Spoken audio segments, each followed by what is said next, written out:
तर तुम्हाला कोणतंही स्वरबद्धता किंवा गीत गायन गाता येणारच नाही.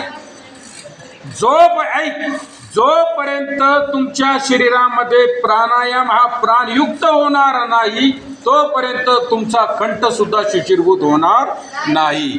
आणि ज्यावेळी तुम्हाला तुमचा कंठ जर शुचिरभूत करून घ्यायचा असेल तर तुम्हाला खाण्यापिण्याचे पथ्य हे असे असावे का आंबट, तिखट, काळा मसाला, तेलकट पदार्थ, कसे तरी हॉटेलचे निकृष्ट पदार्थ हे जर तुम्ही खाले आणि तुम्हाला जर गीत गायन करायला सांगितलं, तुम्हाला जर बोलायला सांगितलं तर तुम्हाला कुठेतरी कंप सुटल.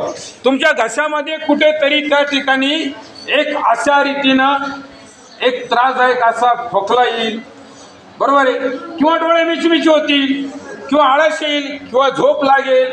याला कारण काय? याला कारण तुमचे खाण्यापिण्याचे नियम चुकले. म्हणून आपण खाण्यापिण्याचे नियम कधी चुकू द्यायचे नाही, लक्षात घ्यायचं.